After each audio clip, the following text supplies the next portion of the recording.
In the fabled land of Northern California, nestled in the Valley of Sacramento, two friends begin a journey to enlighten the world about their experience living life as a Xennial.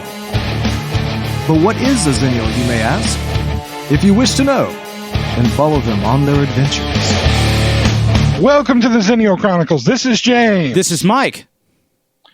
And, after weeks of things kind of reopening and the world starting to come back to a little bit of normal, we are going back into a lockdown of things because the world is not back to normal yet. Yep.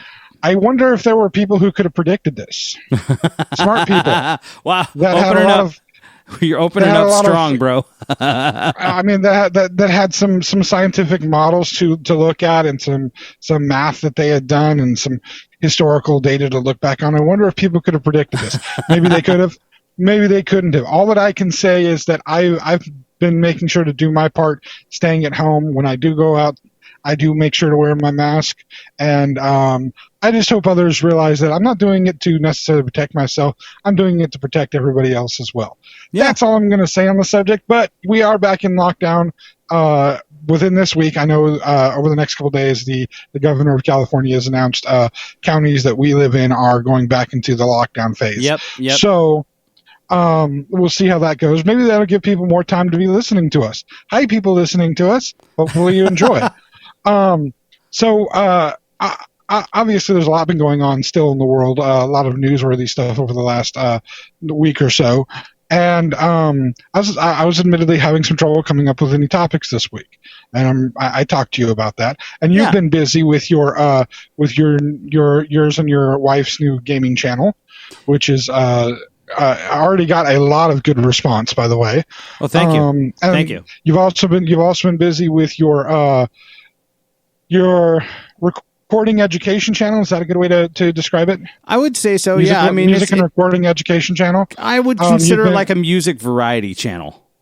Music variety channel. Yeah. Okay, you've been busy with that too because you have a kind of interesting band that you're getting to do some cool stuff with. Oh yeah. For that channel. I'm not gonna give any more information than that. If anybody wants any more information, you're listening to this. Find Mike's music education channel, which is what, Mike? It is called Ruling. It's called Ruling Note Music. We are on Instagram, Twitter, YouTube, and Facebook. So find that and see what fun things Mike is getting to do this week. He was super excited when he told me about it. I was excited for him. Oh yeah. But that's been keeping you busy. So I know you weren't necessarily thinking about anything beyond that, which you shouldn't be. That's an important thing to think about.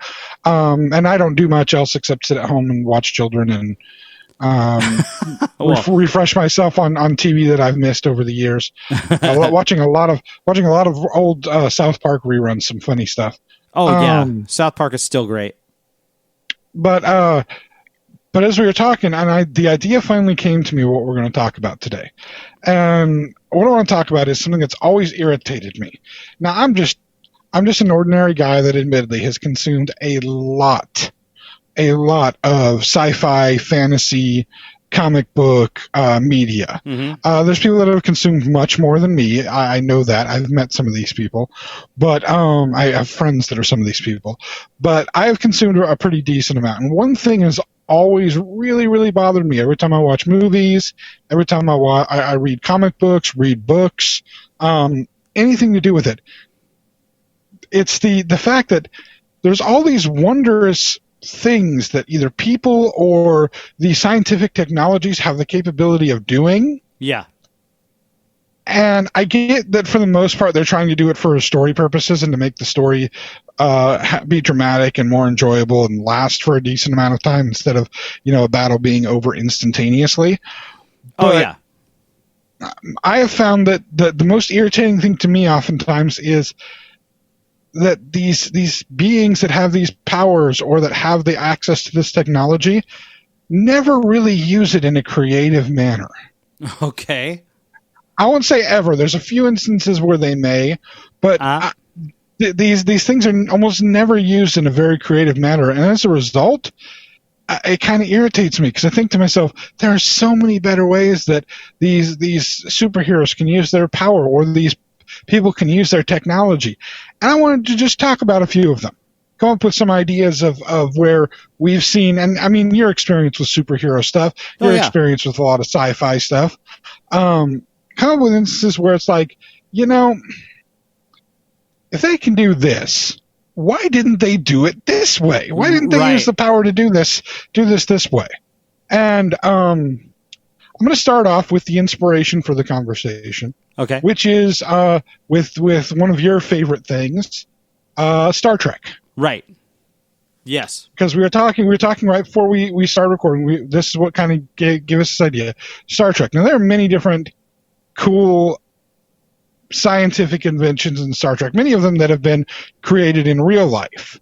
The communicators. We have cell phones that work even better than the communicators. Hell, our cell phones combine like 5 or 6 different items into it that were in existence in Star Trek. About the only thing it's not a phaser. That's about the only thing it's not. Which is a good thing, because even having a phaser that just stuns, you don't want everybody carrying that around like they do their phone. That could be a scary circumstance, especially the people that put their phone, especially those people that put the phone in like the back pocket of their pants. Could you imagine if there was a phaser setting on that and you sat wrong? It's like why you don't put a gun into the waistband of your pants. You're going to blow your nuts off. Right. At some point or another, you run the risk of blowing your nuts off. Yep. And that is just not an okay thing to have happen to yourself. And I say that you run the risk of it because it has happened. People have done it to themselves. Oh yeah, definitely. Yeah. But having a phaser in your back pocket, if you sit wrong, then what do you do? You either stun your leg or you shoot a hole through it. Not a good thing to have happen. Not a good thing to have happen. But that's not the piece the of technology of just like that setting your leg to stun and then like trying to get up to get on the bus and just completely falling over. Yeah, it's all you get is dead leg. I love it. Yeah, you got to put your weight on that right leg, and it's just like, it's not there. Oh, damn. Full buckle. And then as you're laying on the ground, it's like, damn it, my phone is set on stun. My phone was set on stun. Damn it. The ambulance shows up, and they're like, what's wrong? They see the person laying there. Oh, you had your phone set on stun again, didn't you? Yeah. Yes. Idiots. That's why we shouldn't give phasers to 15-year-olds. But anyway, I digress. The actual technology that I was talking about, though, that really inspired this was the transporter technology. Now, I have issues with the transporter technology and the idea that first of all, it does not, for those listening, it does not transport your molecules to a different location. It basically annihilates your molecules. Every bit of you is annihilated, completely destroyed. And then at a different location, out of basically nothing, your molecules are completely reconstituted in the exact same form that they were at the original location. Now, that has all kinds of weird implications anyway, considering the fact that they're saying that they can completely map the thoughts and memories and everything that's in your brain in one machine and then have it completely reproduced in the other machine, and there's actually no cognitive loss whatsoever. Although maybe there is. Maybe that's why, as seasons of the show went on and or movies went on, Captain Kirk got a little crazier. And maybe it messes. It's all that time being spent on the transporter. And maybe there's also the fact that you have to consider that half of the weight that is being transported is the human body. The other half of it is the various bacteria that live inside of humans. Right. Maybe the fact that maybe there's some gut bacteria that doesn't get replicated properly on the other side of the transporter. Maybe that can explain Kirk's weight loss or weight gain issues. You know what I mean? Maybe he was having gut bacteria issues. That could be a thought. But while there's implications and problems there that definitely would be interesting to find out about. I'm sure Gene Roddenberry didn't care about that. He just was like, well, what's a quick way to get them places? Well, we can't really afford the budget of filming the, an away ship going down to planets. Let's just put some glitter in a glass and swirl it around and superimpose it on a guy while we make the guy disappear. Right. You know what I mean? And then that'll work, right? That'll do it. Yep. That'll work. So, that's not my problem, though. That's not my problem. My problem so is that all you can forgive. that's not necessarily that I can forgive it. That's something for a discussion at a later time as to what all the implications Okay. are. My problem is this technology is not being used in a way that is really to a great benefit. And here's how I'll explain this. Okay. There are some people who have an issue with the rebooted Star Treks. I kind of like them in the sense that it was nice to see J.J. Abrams try to audition to direct a Star Wars movie. It was nice to see, and it was also nice to finally see a Federation starship actually really engage in battle, in the sense of it's not just firing a one proton torpedo at a time and like one blast from a single phaser at a time. Okay. But like in the opening of the first new Star Trek movie, the Kelvin just goes crazy. It's firing proton torpedoes. There's like 30 different phaser installations that are firing out at this Romulan ship. It's just like, this is exactly what haywire. This is everything I always wanted to see. Yeah. A Star Trek. This is what made Star Trek boring, was watching the space battles and be like, oh, they're firing one torpedo, they're firing one phaser. This is just like stuff firing everywhere. And of course, actually, it's funny, I make the noise, but one of the best shots in that movie is when they go outside the Kelvin for a moment, and there's no sound. Absolutely no sound, because there is no sound. I thought that was accurate, and it was very, very well put out too. It was a very well planned shot. It added so much drama to the scene. And as a result of there being no sound in space, no one can hear you scream. Just want to reiterate that. Yes. But anyway, yes. So you have this transporter, right? Mm-hmm. And you have this new reboot of the series, and you get Benedict Cumberbatch. I'll say his real name instead of the name I like to say for him. Thank you. You don't have to bleep anything. And he plays the part of Khan. Now, yes, I don't want to get into the whole fact that Khan Noonan Singh is supposed to be a Indian, and Indian, I mean from the Indian subcontinent, not a Native American, which is the appropriate term to use for that. He is an Indian. He's supposed to be an Indian character. He was originally played by was Ricardo Montalban Spanish or Mexican? I'm not entirely positive. I never looked it up. I believe he may have been Mexican, but anyway, he was played by a person of color, but not necessarily, or could have been played by a person of color, but still was not played by an Indian, as he should have been back in the original series. And in this newer reboot, you would really expect him to be played by an Indian, especially when they have the capability of finding good Indian actors to be able to play the parts. But I digress. You have Benedict Cumberbatch playing Khan, and Khan is supposed to be a tactical genius, which I find Benedict Cumberbatch more believable as a tactical genius than Ricardo Montalban, just personally. Ricardo Montalban was more about fine Corinthian leather and showing off his chest hair, which is great for the time it came out in. But I can see Benedict Cumberbatch. No. But I can see Benedict Cumberbatch having a little bit more of a lethality to him, and he can play scary a little bit better.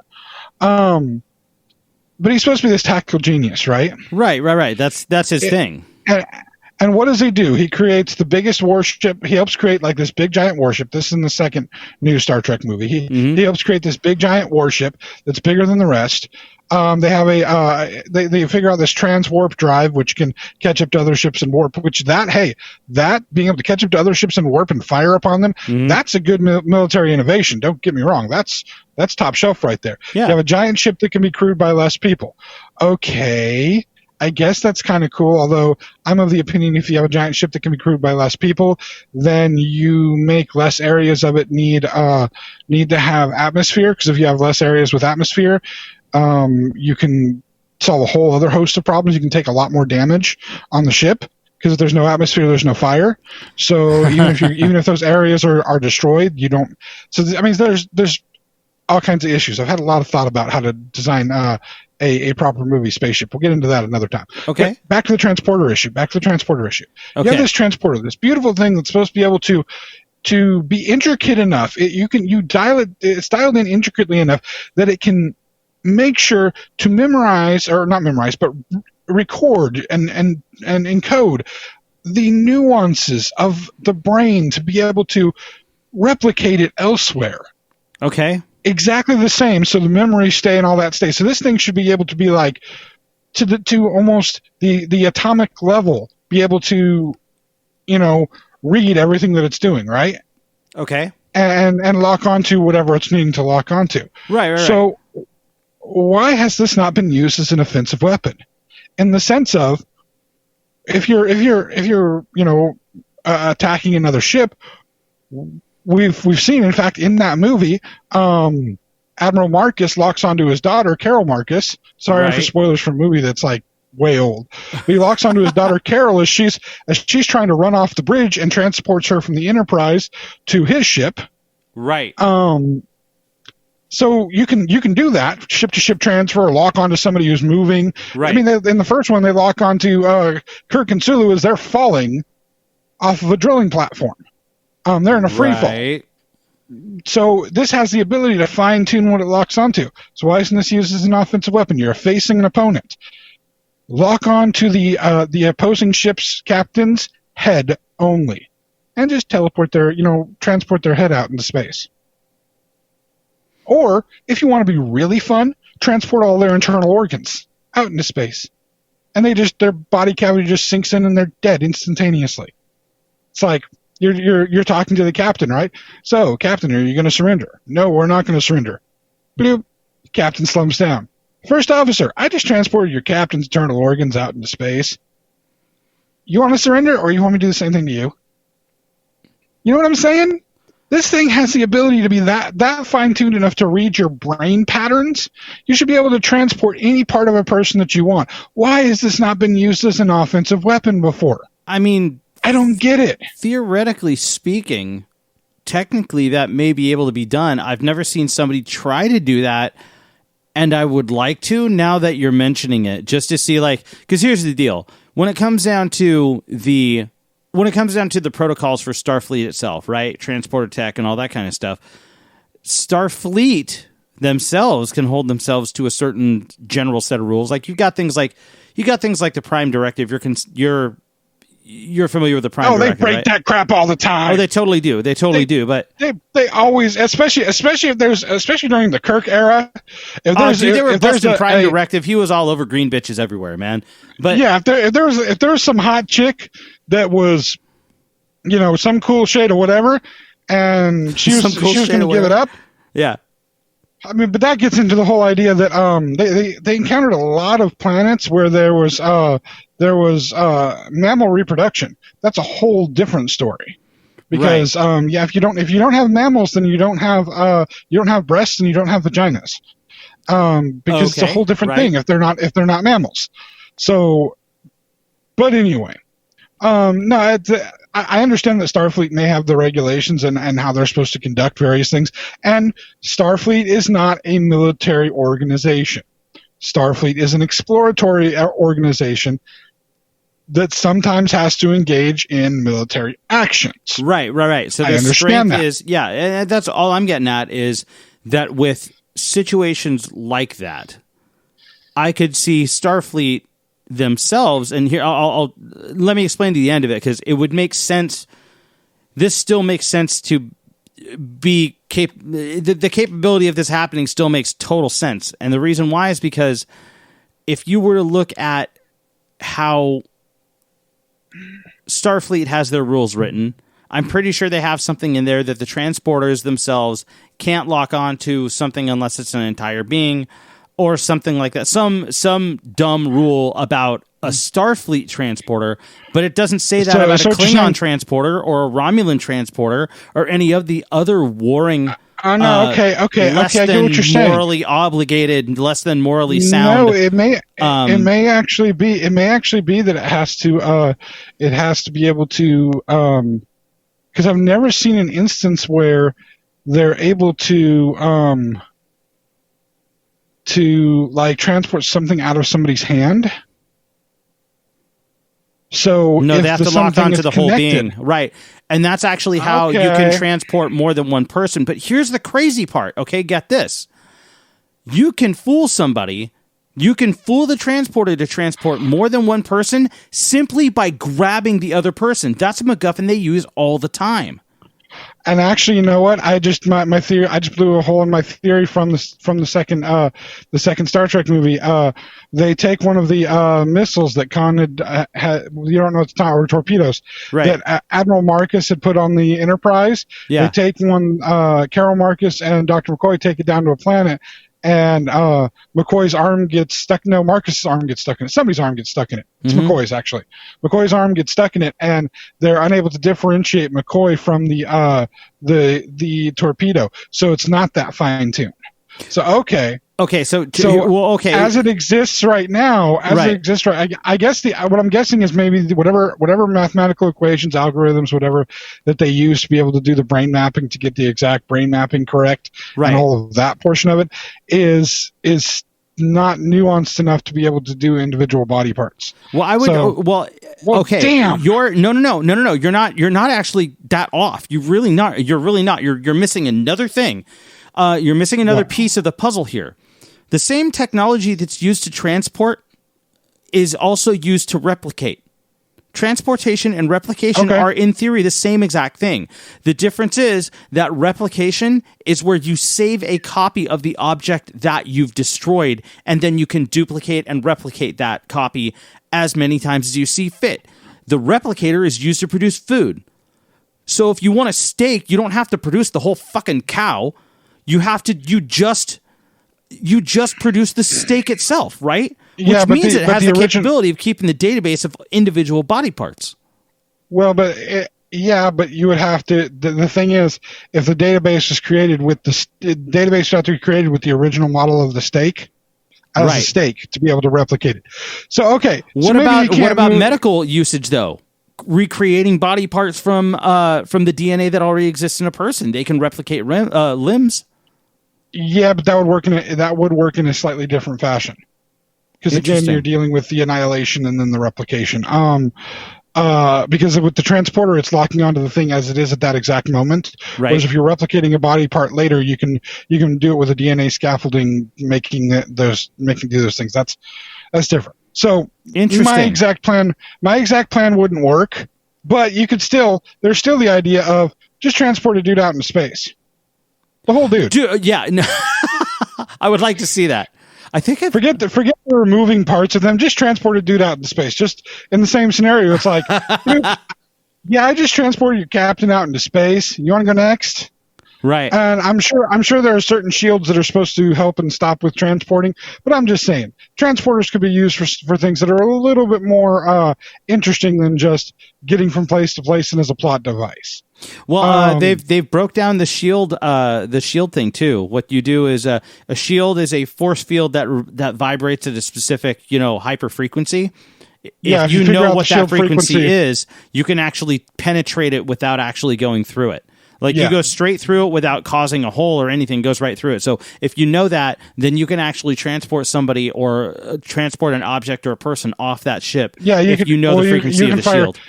You can fire a proton torpedo through it as well, as long as you know the correct frequency. Yes, I loved that. I loved that trick. That was fantastic. That was one of my favorite Star Trek moments. Which one is that in? That's the Klingons firing photon torpedoes. That's Generations. It is, yes, you're right, because they get Generations. They implant the camera in Geordi's visor, and then he's an engineer. They're like, "That's the frequency, match it now, fire!" Yeah, that was cool. I loved that. That was actually one of my favorite parts of any Star Trek. It was a decent moment from an otherwise terrible film. I mean, let's be honest. It's actually, interestingly enough, it's the only Star Trek film that I actually, only one of the older Star Trek films that I actually own. Definitely not my favorite Star Trek film of the older stuff. That would have to go with Voyage Home. Yes, I know it's funny, but God damn it, I just love going back to San Francisco and saving the whales. It's a great movie. That was a good Double one. dumbass on you. Computer. He picks up the mouse. Computer talks in the mouse. That was so great. Yeah, it's a great moment. If you don't know what we're talking about, go watch Star Trek IV: The Voyage Home, and have some pizza. Order some pizza. There was always order pizza. I like Italian. Dude, that broke me one day. I'm at work at a retail establishment that I'm not working at right now, and a buddy of mine who must have seen that movie at that point. A lot of people have seen that movie, but what he does at one point, somebody asked him if he could find a certain item. And he goes, "Oh yeah, hold on one moment." And I swear to God, while he's working, this guy leans into the computer monitor and just screams, "Computer!" out of nowhere, right into the monitor in the middle of the floor. And the customer and I and him, dude, and he does it straight faced. No, just doesn't break. And he yells like twice. And for some reason, it was the goofiest, funniest fucking thing I'd ever seen in my life. Well, double dumbass on him. Not really. That could actually be quite amusing. Yeah, got to break up the workday some way or another. Oh yeah. But anyway, I yell at the card machine sometimes. my original thought of teleporting or transporting body parts away may not work, but still, transport a dude into outer space. Just do it. All right. There's no time to waste with it. I did like the fact that one of the things that Khan did say was to target the atmospherics in the Enterprise in that movie, and knock out the atmospherics and basically make it so that the entire ship vented out into space. Because that's one of those things. It's like, yeah, you really want to take out a ship in space? Just make it vent out to space. Yeah, make it so they have no more atmospherics. Yep. Again, the idea of being able to have a really small crew on a ship and make most of the ship's areas non-atmospheric areas, because then you have so many things that work out better by having less atmospheric areas. You have to carry so much less equipment on a ship that has less atmospheric areas, because you don't have to worry about pressurizing every single inch of the inside of that ship. It's a completely pointless thing to do. And especially in a battle situation, you can take a crap ton of damage to all these pieces without starting fires and big old things if there's no atmosphere in the areas that are taking the damage. Yeah, it does. It causes a lot less damage overall. And years ago, I was thinking about making a movie about space combat, and the ship that I was going to design was for the main protagonist to use. The majority of the ship was created in such a way that it was a framework more than anything else, with hull and covering, but no atmosphere except for a control module near the inside, as center as humanly possible within the ship, so that it could take tons of damage before any essential systems or people were harmed in any way, shape, or form. Whoa, interesting. Okay. And the entire purpose of it being this was a vehicle this is basically a giant space warship that would go into battle and just right in the thick of battle, destroying everything that it could. It often would ram things in part of its destruction, because its goal was to take out other ships that were, had atmospheric areas in the entire ship. All you need to do is punch the right kind of hole in it, and those ships were in trouble. And this thing could just take a pounding until anything major happened to it. Right. And so it was kind of an undefeated warship. Oh, that's cool. That was kind of the purpose and design of it. I like that idea. That's pretty cool. It was set up for the type of warfare that would be an entirely different type of warfare than what you're normally dealing with. But anyway, I digress. Moving on to another kind of power or technological innovation. This one is specifically a mutant power. And I've heard other people talk about this, but this has always stuck with me. Probably one of the most popular Marvel comic mutants, especially in this modern era, has got to be Wolverine. Am I wrong? No, he is one of the most popular.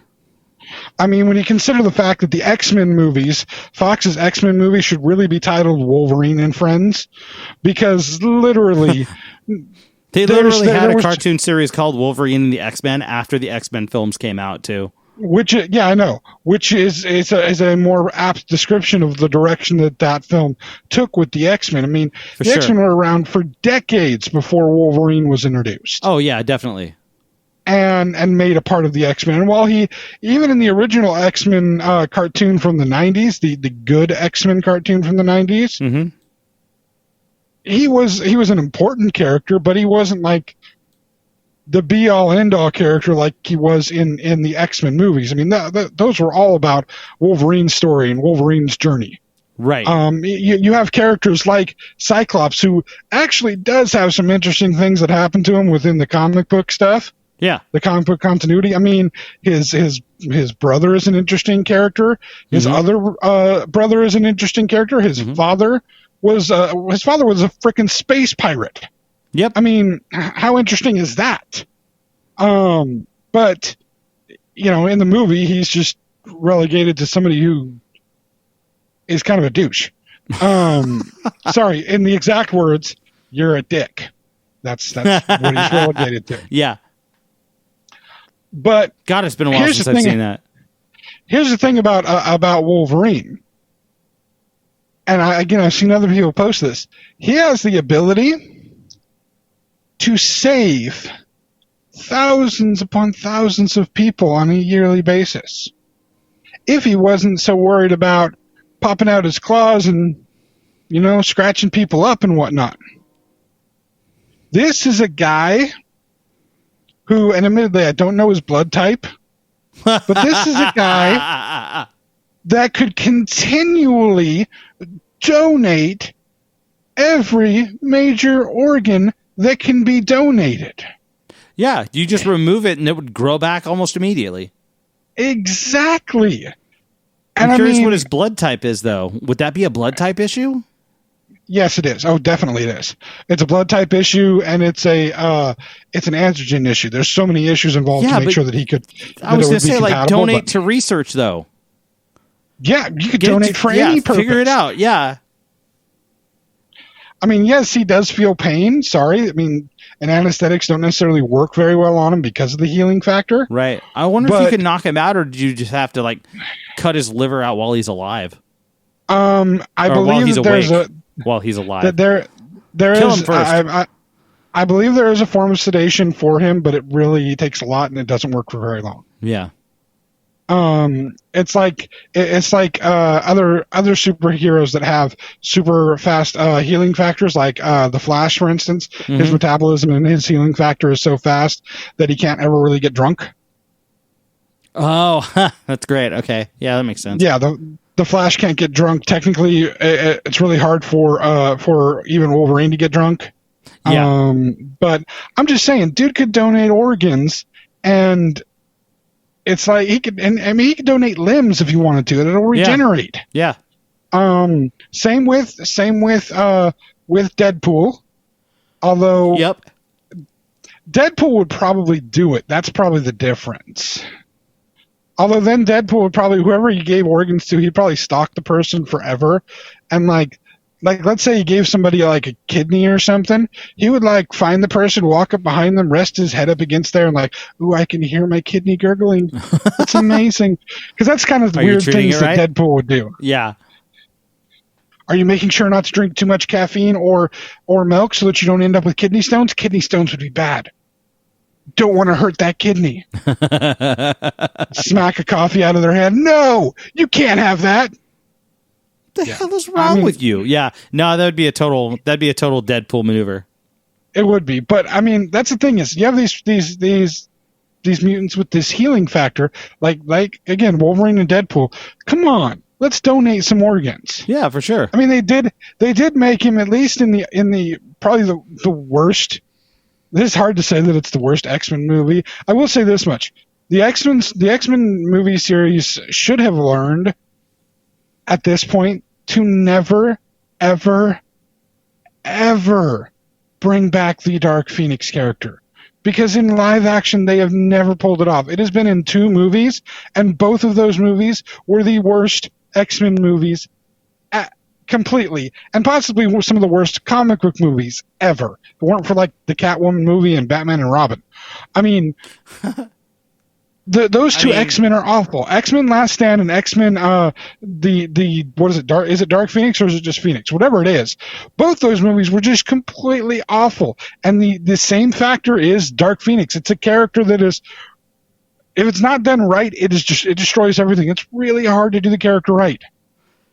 Yeah, and at least in Last Stand, he's the one that confronts her, and she's like shredding his body, and it keeps falling apart and then regrowing and falling apart and regrowing. Yeah, which is inconsistent on how his healing factor works.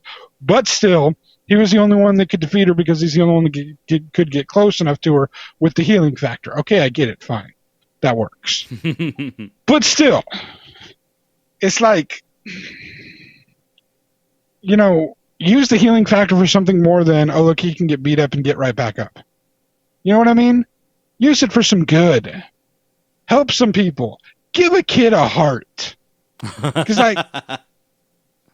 kids should not be dying of heart failure. That shouldn't happen, man. That just should not be the way things are. Things happen that way because, life is chaotic.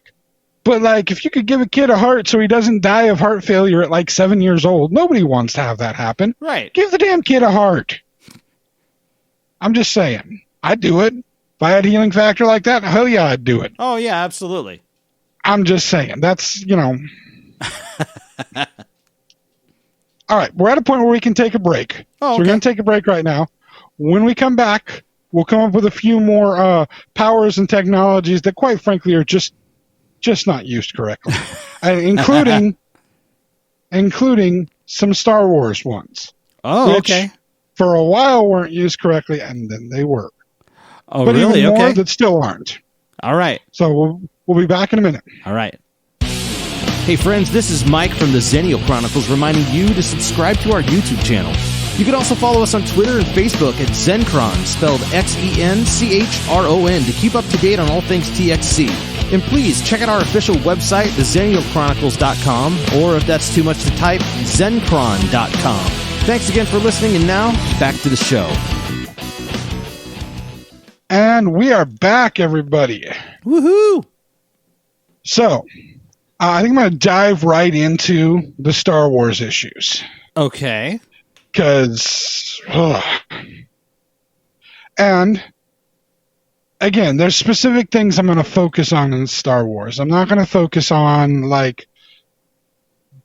fact that, this is a problem with any space movie, by the way.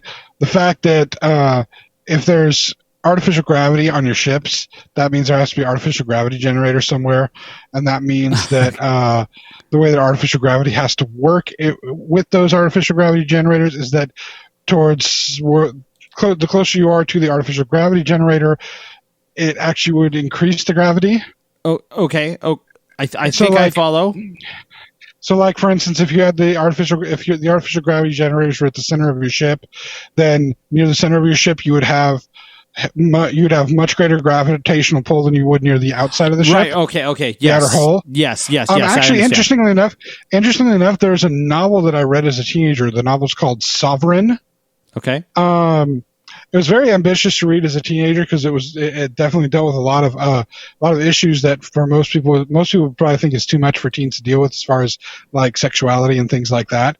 Because the main protagonist does have a very fluid sexuality based on the planet that he's from.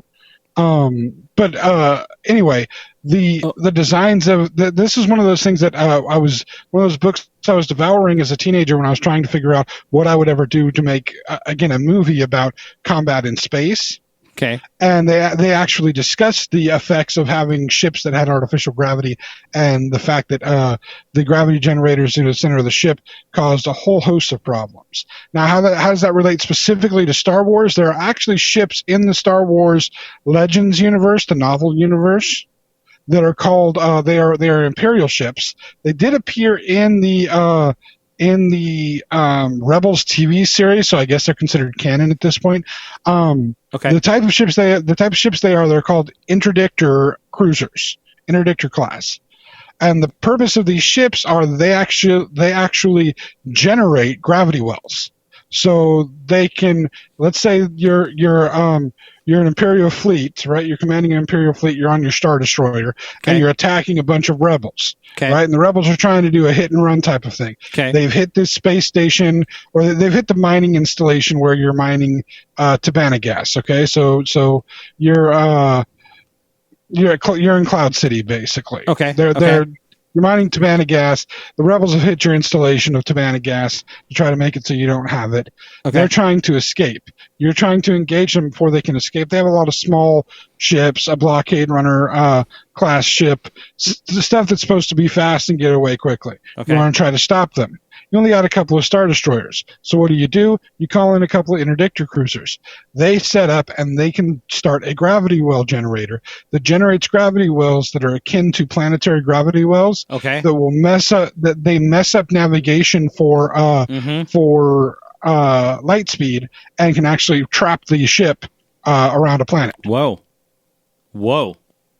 Yeah, that was the theory behind them. The problem is if you're on that ship generating that gravity, that gigantic gravity well, it's basically the same thing as if you hit the event horizon of a black hole. You're basically going to be spaghettified, or you should be spaghettified. Right, it would destroy the ship that's generating it. It should actually, and it should not only destroy the ship, it should kill the people that are on it because the extreme gravity should just crush them into nothing. Their bodies shouldn't be able to. It's like the idea that I don't know if you're familiar with the blobfish. You've seen pictures of a blobfish. Yes. Okay, and people are like, oh, look at that thing, it's so ugly. Well, the reason that it looks ugly is because it's actually adapted to living thousands and thousands of feet below the ocean where it is crushing pressure depth, so that when it's in that place, in that state, it actually looks like a normal fish. But when you bring it up to all these atmospheric pressures, it's like us being out in space. There's no pressure holding us in. We just balloon out and nothing. Or like they send up weather balloons to people will send them with cameras so that they can get to the edge of space and see the curvature of the Earth, and the weather balloon pops. The reason that the balloon pops is because there's not enough pressure holding anything in, holding the whatever gas you've put in the balloon in anymore, and so it just pops. There's no pressure, no air pressure from the outside. There's from space. That's basically what happens to the blobfish when it's brought up to sea level. It's designed and adapted to living at such intense pressure on every square millimeter of its body at all times. That pressure helps it retain its shape. When it's up here, there's no pressure to retain its shape anymore. It doesn't have the rigidity like we do of like skeletons, or even regular fish do of skeletons, to help it retain its shape. It just turns into a blob because it doesn't need that rigidity there. It needs to actually be adapted to pressure that we can't withstand. It would kill us. Okay, so because it's capable of holding in that amount of pressure, then the release of pressure, the drastic release of pressure as it comes to the surface, is like no sweat. Just turns it into a blob. Yeah, just turns it into no a blob. sweat. It doesn't need those other things that we need. So what would crush us would be a non-factor for it. Yeah. So again, that's okay. So, but yeah, taking it back to Star Wars. Yeah. Taking it back. Taking it back to there. You have the interdictor cruiser, great, fine, whatever. It's terrible science, but it's also science fantasy, so they get away with terrible science in that. But here's the thing, right? Until the recent movies, I was really, really disturbed by how little used the capabilities of a lightsaber are. And still at this point, there's still one thing I have not seen a lightsaber do that I have always wanted to see a lightsaber do. As a kid, I often thought, wouldn't it be the greatest thing in the world just to hold a lightsaber up to somebody and then just turn it on into them?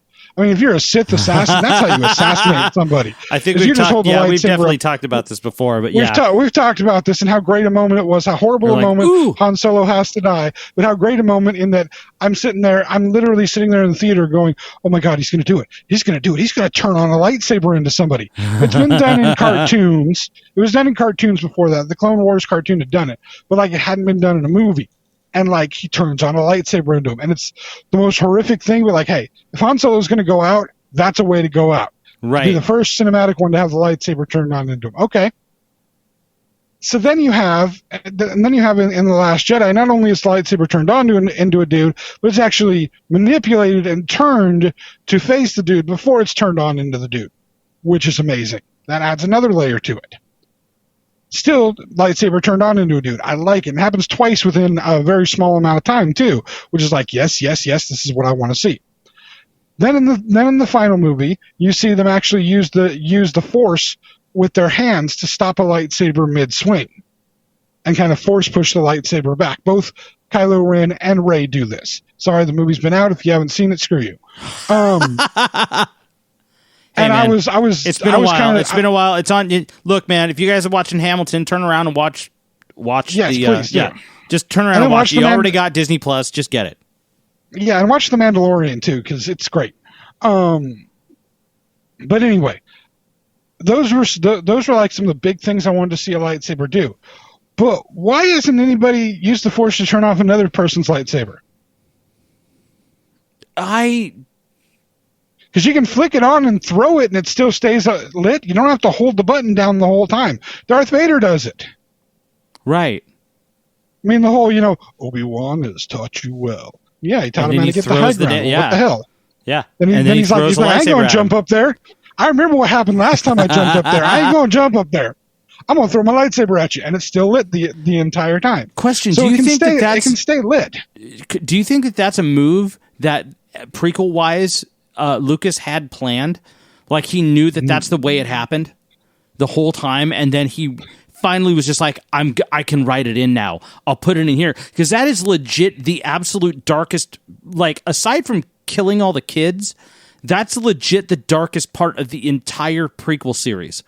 The rest of it is so bright and colorful and so badly scripted that it just feels like the fight was so planned, No. No? I think he maybe considered it when he was making Episode 3, but I don't think there was any part of the consideration when he was making Return of the Jedi that line would be in reference to Obi-Wan having the high ground at some point and saying something about the high ground. Because here's the deal: you think it's just straight coincidence, or do you think he even had that in mind when he wrote the Episode 3 fight scene? The only thing that I can say that there's evidence to show that any part of the Episode 3 fight between Anakin and Obi-Wan, the only part of it that has any evidence as being connected to the original backstory of Darth Vader and the original reasons is that it does say that in some of the original books, like the Star Wars has a bunch of those descriptive like picture books that have the actual picture of the character, like the photo, like the test pictures of the costumes and whatnot, right? And it has descriptions of each part. It's like the visual encyclopedias for like all the different Star Wars things. They have tons of them, and I remember the visual encyclopedias back in the early '90s. So this was before Episodes 1, 2, and 3, when he may have been even before he really was starting working on them. Before even the special editions of Episodes 4, 5, and 6 came out, right? And those came out in '96, I believe. It says in there that Darth Vader's body was damaged by being thrown into a volcano by Obi-Wan.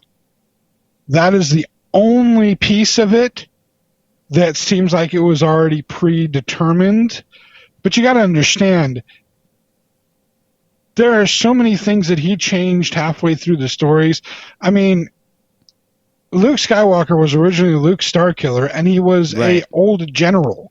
Right. The main protagonist was going to be a young female. I mean, there are so many things that you have. Then you have like the Splinter of the Mind's Eye, which is a book that was written that's supposed to take place after Star Wars, and was written after Star Wars, not knowing whether they'd be able to make any more movies. This was before Empire got off the ground. That is the first discussion of a kyber crystal, and the kyber crystal in that is a singular thing.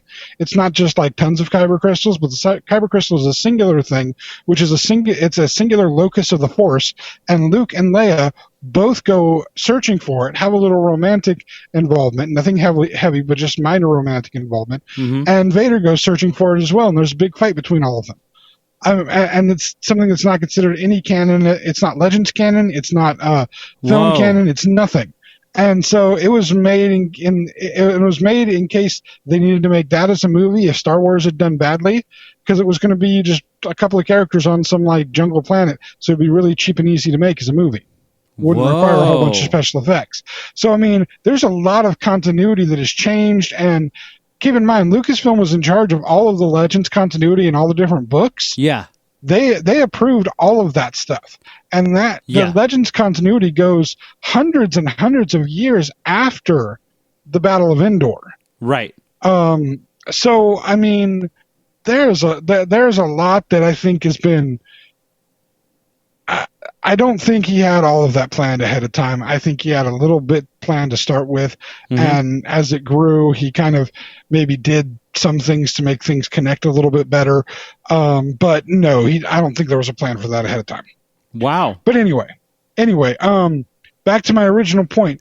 Why have we never seen somebody shutting off somebody else's lightsaber?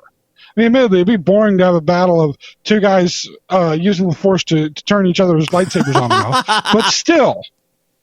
That would be kind of funny. Just click, click, click, click, click, click. Or what about the idea of being able to turn your own lightsaber on and off fast enough to swing at somebody? They go to parry, you turn it off, and swing through their parry, you turn it back on. Yeah. All right, that'd be dope. Why have we not seen any of those things happen? If you're that in tune with the Force, it's never made sense to me. Why that's not been done. Those would both be like, okay, I could definitely see like a Jedi maneuver being the just shut the lightsaber off of the other knight. Yeah. Of the other Jedi. But the other one is totally that's a Sith total maneuver. Sith maneuver. Like that's something that should have happened by now. The amount of time that they've had in order to do that. Who knows, man? Maybe you should just write a letter to Jon Favreau and see if they can write that shit in. Yeah, especially since he's in charge of everything now. Yeah. He did The Mandalorian and it turned out good. So yeah. And he basically kickstarted the entire MCU, so there's that too. Yeah. I mean, what else can that guy do? Whatever he does, it's money. Yeah. I'm just saying. Yeah. No, he's kicking ass. He's so money he doesn't even know he's money. Oh yeah. But okay, so yeah, Vegas, I mean, Vegas. I entirely. Oh, you did. But yeah, I entirely agree. Like those kind of maneuvers, like I personally can't think of any right off the top of my head. I'm not as deep into the lore as you are on that, but I mean, yeah, that would be all of that would be fantastic. To be real.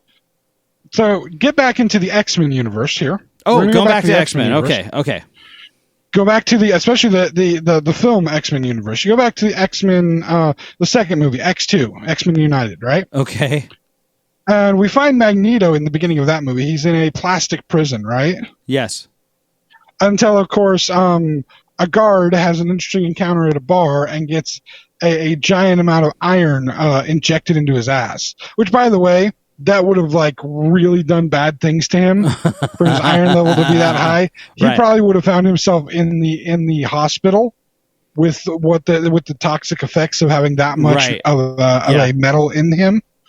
But Magneto pulls all the iron out of him, makes himself a couple of balls to destroy everything with. Because I'm not even going to talk about the symbolism in there with it, but he's also got a metal disc that he's able to levitate on to get out of his prison.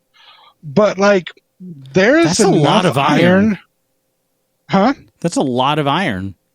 Well, there's enough iron in a human body. In fact, there's enough various magnetic metals. Because what's funny is they never necessarily specify that iron is the only metal. I mean, in fact, he's able to manipulate adamantium in the first X-Men. Adamantium is magnetic. Yeah, so did you ever hear about the comic continuity where he pulls the liquid adamantium off of his skeleton and pulls it through his pores and incapacitates Wolverine for a month? And Wolverine goes through this whole continuity. He goes through his whole independent story where he just his bone, his actual natural bone skeleton reinforces itself and rebuilds the claws he never had. as actual. No, I'm sorry. No, he had the bone claws. That's right. He had the actual bone claws. They wrote it in far past when the adamantium extraction happened, though. Yeah. As far as him getting the claws as a child and all that kind of shit, that was way after the adamantium was extracted, and they had to write it in to go, well, how did he get it if the claws were, if the claws were installed in him, essentially, and that was the idea. But originally, anyway, with the Weapon X program. But that shit was nuts. How could he not do that? How could he not do that with any other human being? How much iron exists in a human being? The thing is, there should be enough metallic metal within a human being. He doesn't need to extract it from their pores to kill them. That's not necessary at all. All he needs to do is have it block a single valve in the person's heart, and they're dead. Oh, so he just concentrates all the iron in the blood through the bloodstream into the heart. Into one valve of the heart. One valve. Boom. Dead. Instantly. Yeah. He could do that at any point. Just sit there and concentrate with his hand out and and what's the person going to do? Try to rush at him as suddenly his heart's having trouble beating? Fall down dead in front of him. So simple, so easy. This was always one that was interesting to me.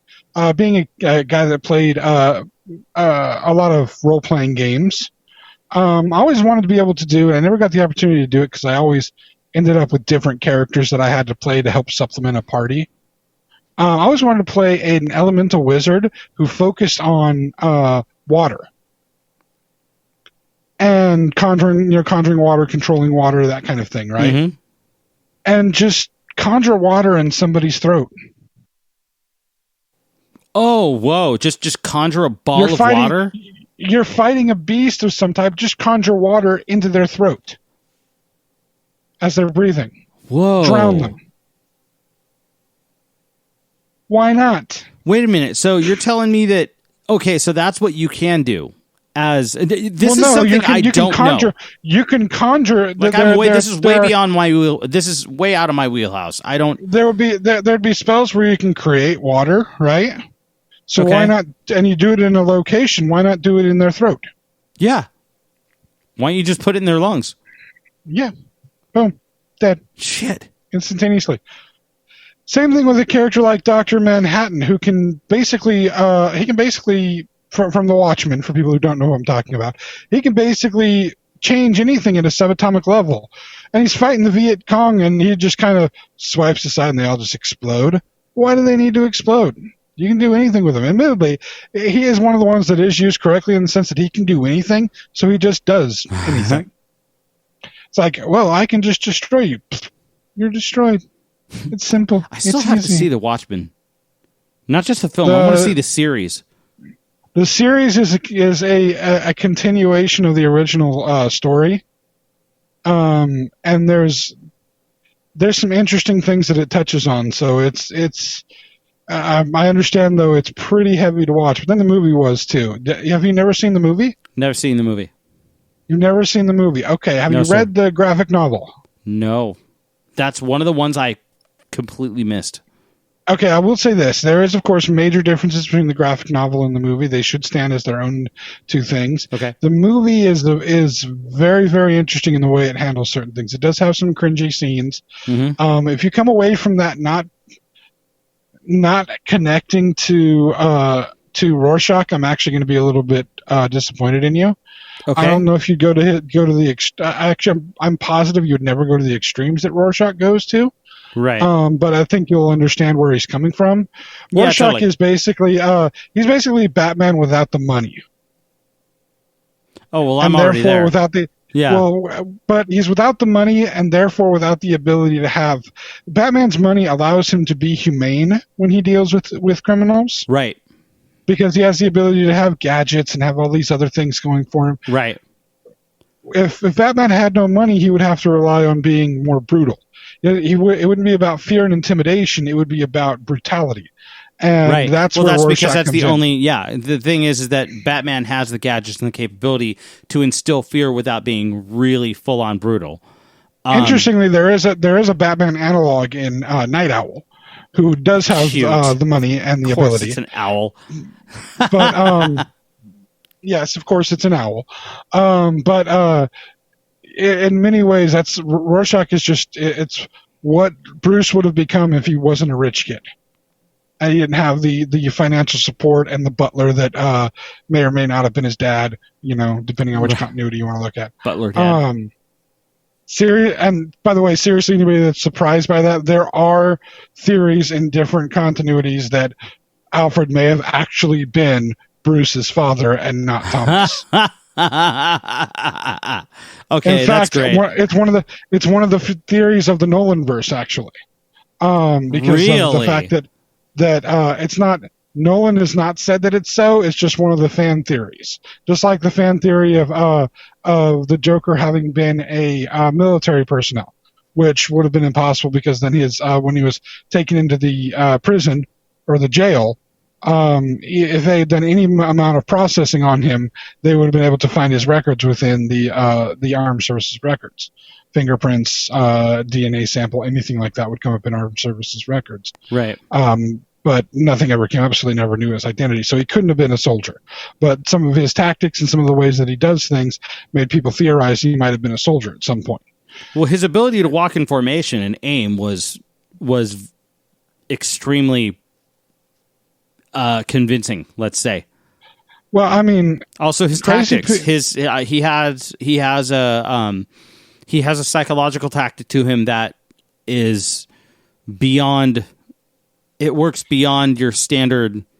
It would make you think that he was in Spec War or something like that. Special Warfare. Yeah, he was in some level of Spec Ops or PsyOps or something like that he would know how to do things like that. Or he's just somebody that's really, really bored and has an issue with society. This is also very true. There's the other theory, of course, in that movie that the triggers for the two boats. Yeah, they blow up their own boats, not the other boat. Of course they would. Yeah, he lies about everything else. Why would he lie about that?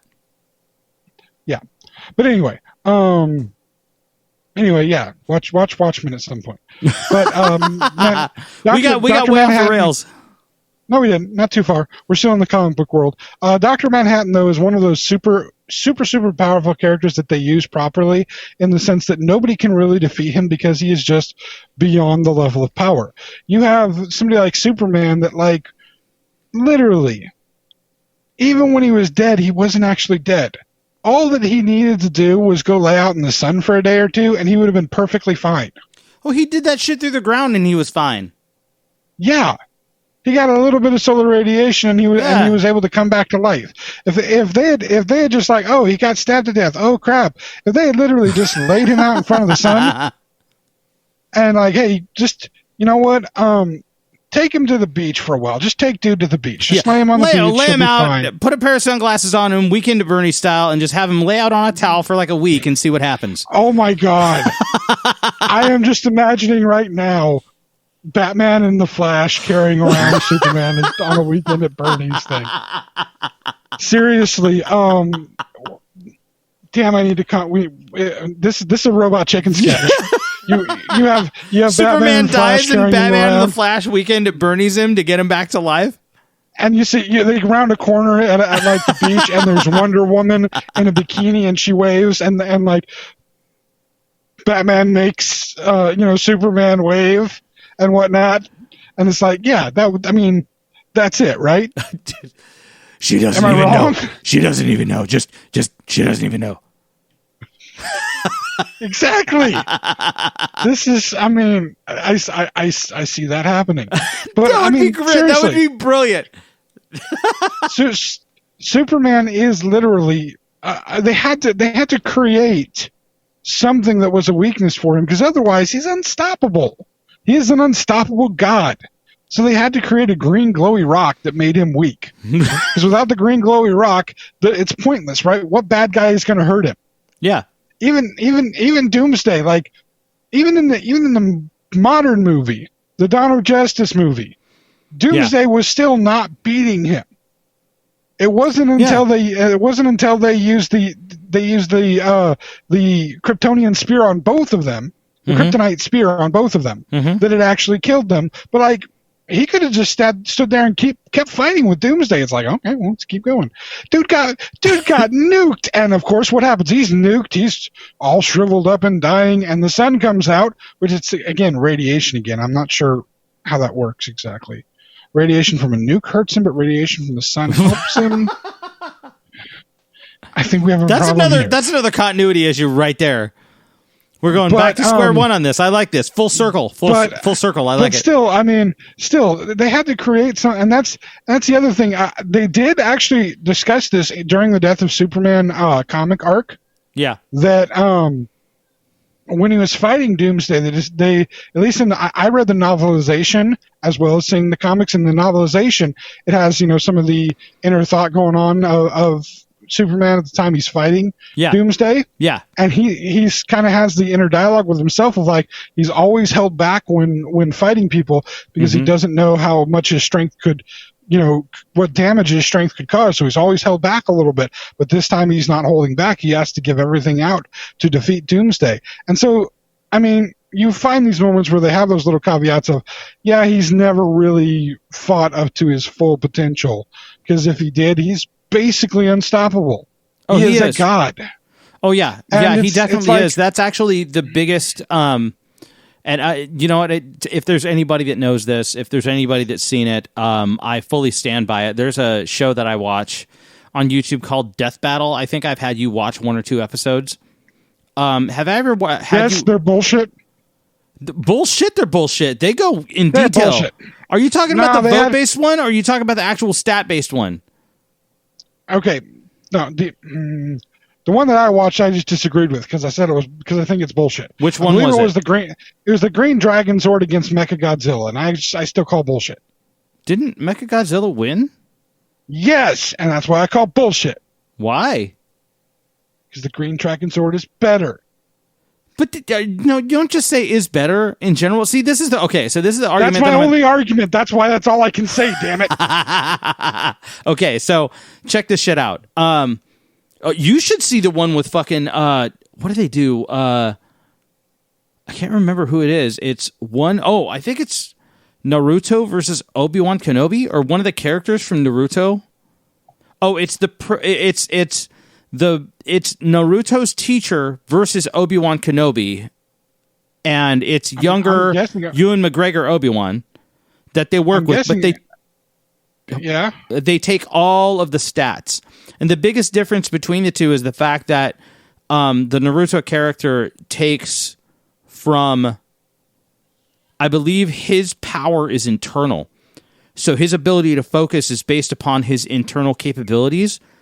And Obi-Wan just pulls from the fucking Force. His power source is infinite. It's everywhere, all of the time.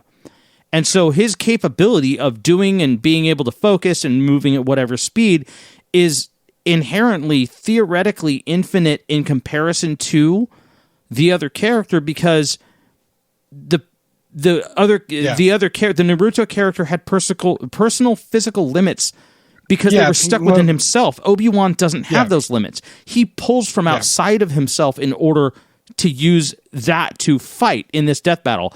But what I'm getting at and what I'm talking about with this is that you hit the nail on the head. Superman is practically a god. He is theoretically a god among men, and the only thing that stops Superman from just being a fully omnipotent dictator being that takes over this entire planet or anything else is the simple fact that he has a moral code that he has to stand by that is continually challenged, and the moral code stops him from interfering too deeply in essentially human affairs. It's this big moral issue where how deep can I get into this where humanity continues to destroy itself? How far do I go before I end up making the decision that just stops humanity's freedom of choice and its capability to move forward and do what it must in order to continue? that's been discussed when he decides to go against that in a couple of different video games. The Injustice series, for instance, discusses what happens when you get Superman too mad and he decides to abandon his moral code just a tiny bit. Definitely. Then things go really, really bad. Yes. You don't want despotic Superman. But what I'm getting at is the episode that everybody lost their shit over so much that they had to do a second episode to make sure. Are you talking Superman versus Goku? Yes, absolutely. And I thought it was absolutely well founded because the problem was, again, this was an issue of the fact that Goku constantly strives to push himself to the next level. And no matter how many times that they retcon that Goku has found his most powerful self, and then they create another version of Super Saiyan, what the fuck ever version that he is, and pit him against whatever multiple aliens or whatever he has the capability of doing, Goku at root he has a moral Goku has a moral mistranslation to his character. So, are you familiar with the Japanese story Journey to the West? Goku is basically based on the Monkey King. Yes, yeah. Son Goku is based on the Monkey King, and essentially, one of his major moral issues is the fact that Goku constantly strives to make himself better, and he will continue to fight until he can no longer breathe. He will fight until he dies. He will die fighting, and he dies, he gets overwhelmed, he trains in the afterlife and comes back more powerful, which is just stupid. I think personally, it's just a dumb mechanic and the worst MacGuffin I've ever seen, but I'm willing to forgive that for the continued entertainment, the Japanese soap opera that is Dragon Ball. Now that being said, Goku's his drive is to make himself more. He has to be more powerful. He has to get to the next level. He has to test his limits. And he will not stop himself. He will not stop until he knows that he has defeated the enemy in front of him. The idea being that Superman's only going to fight for defense of innocent things or in defense of things. He's not going to keep fighting and keep fighting. Well, here's the thing. Goku would keep fighting and keep fighting. Goku would just fight and keep fighting and keep fighting. Eventually what happens is Goku ignores the fact that the fight and the enemy in front of him are the only thing that exists. He becomes horse blinded to the fight as it happens. So then he loses his moral ground. The problem is that when Dragon Ball was translated to an American audience, they actually had this whole sequence. He had a full monologue that is completely mistranslated. And he calls himself like a hero for good and like all this kind of bullshit, which was never something that Goku was about ever. He was always about being the strongest. That was his thing. Goku at root, whether or not he is a family man or whether or not he protects the earth, that is a side effect to the fact that he has essentially a villainous mindset. That villainous mindset is to be the most powerful all the time. And multiple people will come challenge him, multiple different species and warlords and fighters will challenge him and test their strength against him because he is the pinnacle of strength. But to be that, he has to ignore everything else. He doesn't do anything to protect anyone except for those he loves. He protects his wife. He protects his friends. He protects his son. But that's where he stops. He doesn't care if you go mowing down 50 buildings while you're trying to fight somebody. Now, here's what's wrong with that and the difference between Goku and Superman. Superman already is essentially omnipresent. Not omnipresent, but he is pretty much as all-powerful as you can get.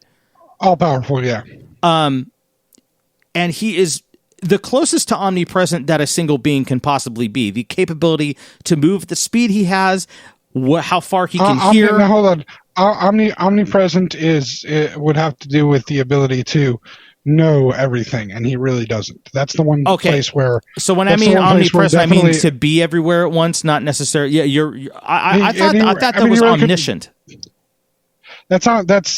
well, it's kind of okay. Yeah, I get what you're saying. You're right. Omniscient is more the thought for him, but even omnipresent, he technically can't be everywhere at once. Like the standard understanding of God in the God of the Bible, right? Right. Is that technically he's supposed to be everywhere at once. He's at every point on the earth at one time. He can see and hear everything that's happening. Time is a non-factor, all of that. Yeah, that'd be omniscient and omnipresent. Right. Superman doesn't quite fall into that because he can only technically be in one place at one time. And technically, he is not the fastest being in his world. That definitely goes to Flash. Flash is way faster than him. True. He's able to hear a fucking... Here's the thing, man. He's able to hear a cockroach fart from 50 light years away. I understand that he has amazing abilities, but that's it ends at the sense of his abilities are basically as powerful as they could possibly be in any semi-mortal creature. Right. And the thing about Superman, though, is that although there are extraneous factors of weaknesses, depending on what he's exposed to, which makes no sense that his home planet stops him from being, like, pieces of his home planet stop him from being. It makes no sense that that one classification of sun is going to give him all this power, whereas another classification of sun just made him normal. But right, and also remember the pieces of his home planet, which apparently are now toxic, do not apply when they're under that sun, because if that was the case, Kryptonians would never exist because they would just die on the planet they were born on. Well, no, the kryptonite has been made because of the explosion of Krypton. That's what. It's a highly radioactive material. Yeah, that's what activated the material in the different ways. Okay. There's been multiple kinds of kryptonite that have plagued Superman over the years. There's different colors. Yeah, you need a specific plot device to weaken basically a godlike character. Essentially. And so here's the thing. Because he has the capability of such extreme power, he also has the capability of extreme precision. And the way that they end the fight is fantastic. In the first fight, they practically destroy the Earth and Superman survives. Superman hunts down the Dragon Balls and resurrects Goku and restores the planet. And then Goku wants to continue fighting. So he's like, oh, no, I don't want to. Fine, whatever. And so they go at it. As soon as he realized that Goku is completely ignorant of the fact that he's causing a mass amount of just wanton destruction in his path, Superman finally just says, fuck it. And he goes, I'm sorry. And he uses laser vision to lobotomize him. And it's done. He lobotomizes him through his skull. He doesn't take his skull off. He doesn't even fry his head. He just melts his brain. And then that's it. Because Superman could do that. He's actually proven himself to create. He has performed partial lobotomies to nullify the superpowers of other people. He actually uses his laser vision to shave. Yes. He uses his laser vision to shave. Work. There's a great one where a clone of there's a cartoon there's an animated film where a clone of him walks into a hair salon because he's a clone of Superman who was created by Lex Luthor so he could perform and do Superman things after Superman died, and then at the end of the day was it the Superboy clone? No, it wasn't a Superboy clone. It was a different one. It was another. I'll have to link you the movie. Okay. He at the end of the day, after Superman does all of his stuff. Oh, this is the big fucking spider cartoon one, the one that I was telling you about. Yeah. So at the end of the day, he goes to Luthor, and Luthor has a chip programmed in his head that stops him from fighting back against Lex Luthor personally, specifically. So Luthor puts on a pair of gloves and just basically rails into fucking Superman for however long he sees fit, and he's just like, okay, you can go, and that's it. And so after he does Superman things all day long, Luthor beats the crap out of him, and that's how Luthor, quote unquote, wins. Well, eventually, this Superman clone finds out about the chip device in a file, and so he walks into a hair salon at one point and performs brain surgery on himself through the mirror, where he heats up a hole in his forehead with laser vision and then grabs a pair of, like, it would be forceps, but it's a hair salon, so scissors. Yeah. And shoves the scissors into his forehead and plucks the chip out of his forehead and then cauterizes the wound and leaves.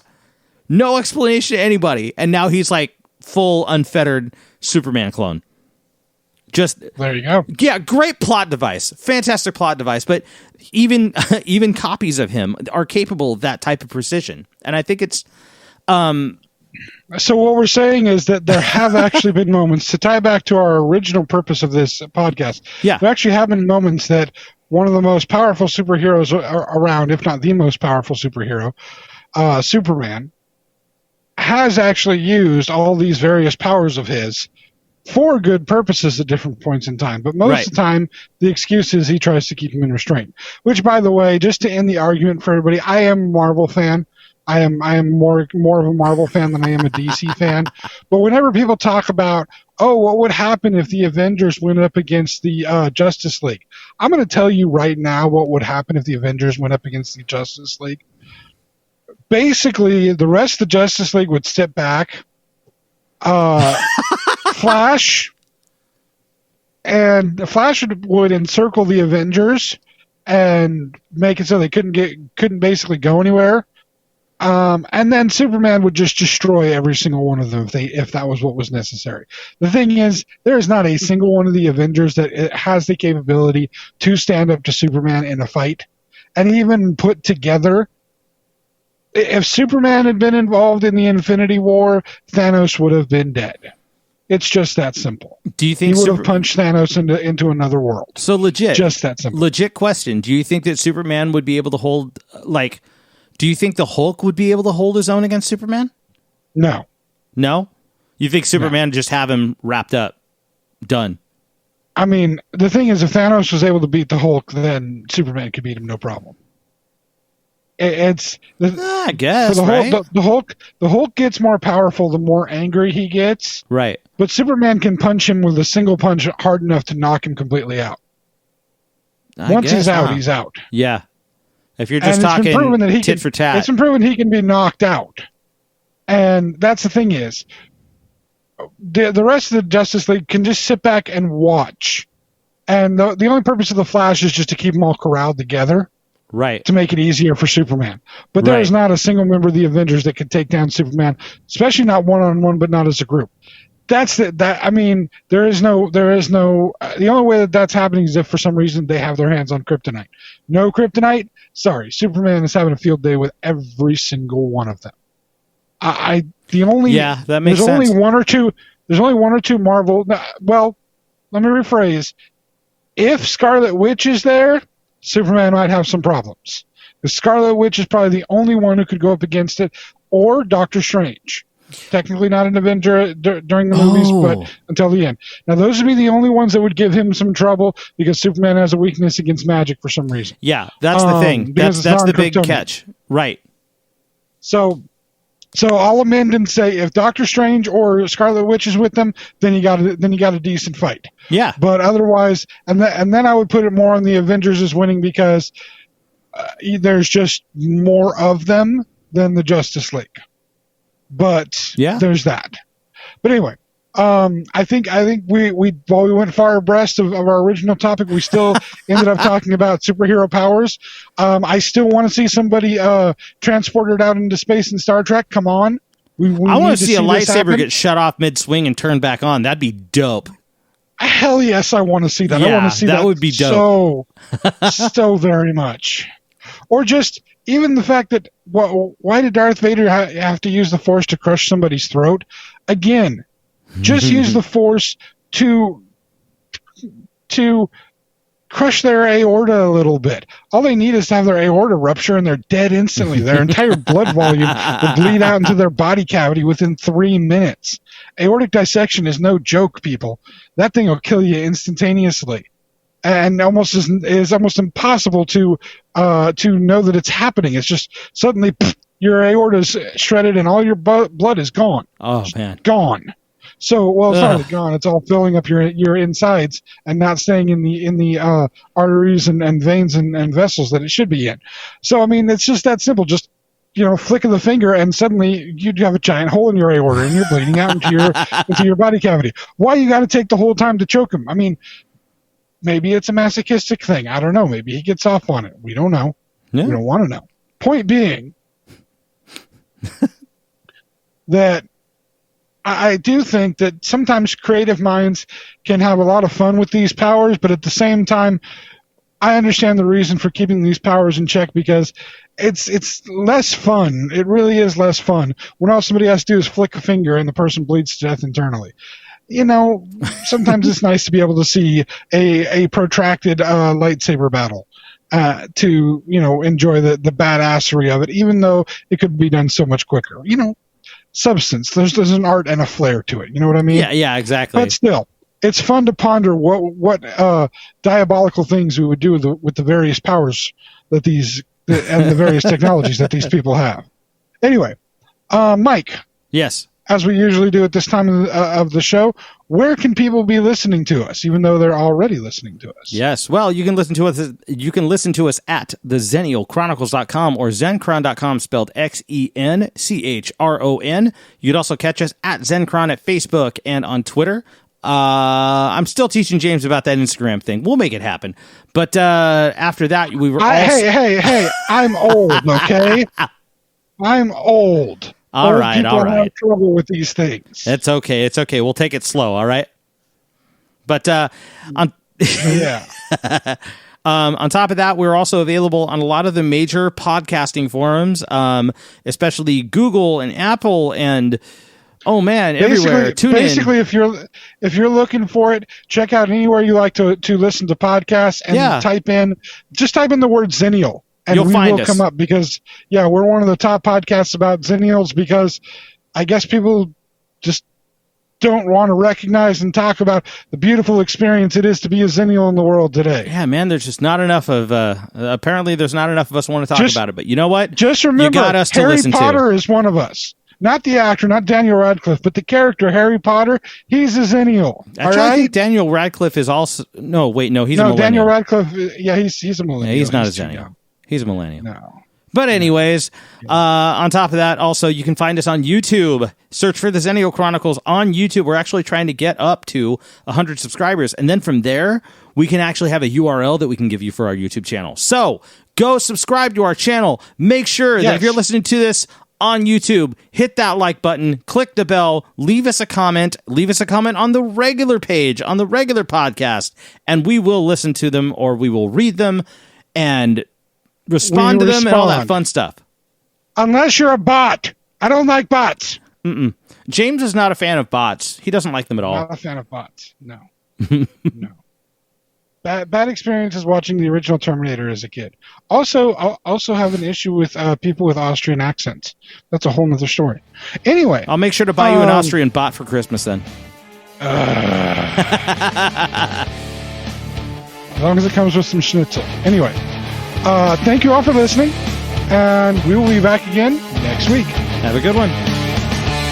Thank you for tuning in, friends. The journey continues next week.